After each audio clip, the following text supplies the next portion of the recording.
ada makhluk hidup sepanjang meteran. Hidup di dalam tubuh kita, serem kan? Tapi ini nyata, dan pelakunya bernama cacing pita. Oke, sebelum kamu ngeri-ngeri sedap, kita bahas dari awal dulu. Cacing pita, atau dalam istilah kerennya, Taenia, adalah parasit yang bisa hidup nyaman di dalam usus manusia. Mereka punya bentuk tubuh pipih kayak pita panjang, makanya dinamain cacing pita.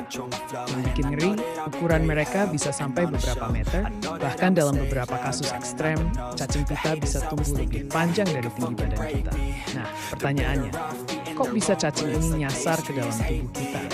Jawabannya simpel, makanan. Kalau kita makan daging sapi atau babi yang kurang matang, telur atau larva cacing pita yang nempel di situ bisa ikut masuk ke tubuh kita. Dari situ mereka mulai menetap di usus, tumbuh, makan nutrisi kita, dan hidup santai kayak di rumah sendiri. Bukan cuma satu jenis. Ada beberapa jenis cacing pita yang harus kamu waspadai. Masing-masing punya gaya hidup dan bahayanya sendiri. Pertama, ada Taenia saginata, alias cacing pita sapi.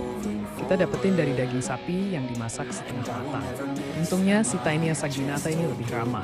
Infeksi yang dia sebabkan cenderung ringan. Tetap aja, siapa yang mau ada cacing di usus kan? Lalu ada Taenia solium, si cacing pita babi. Nah, ini baru masalah serius. Selain bikin infeksi di usus, larva Taenia solium bisa masuk ke organ tubuh lain, termasuk otak. Kondisi ini disebut neurocysticercosis dan bisa memicu kejang, sakit kepala berat, bahkan kematian.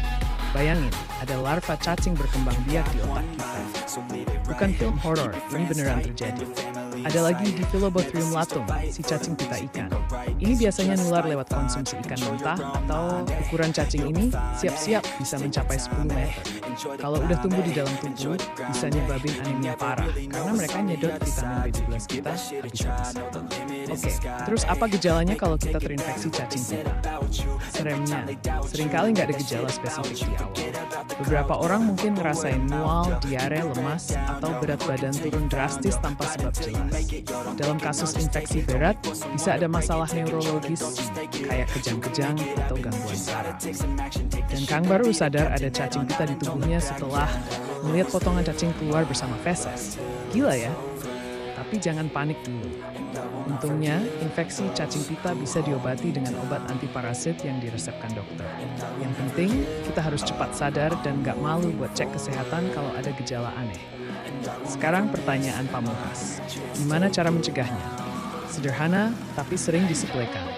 Masak daging dan ikan sampai benar-benar matang.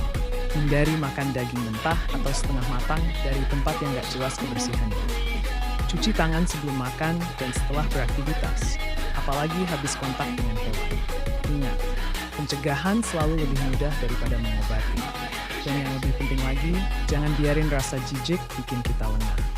Cacing pita itu beneran ada, nyata, dan bisa sangat berbahaya kalau kita abaikan.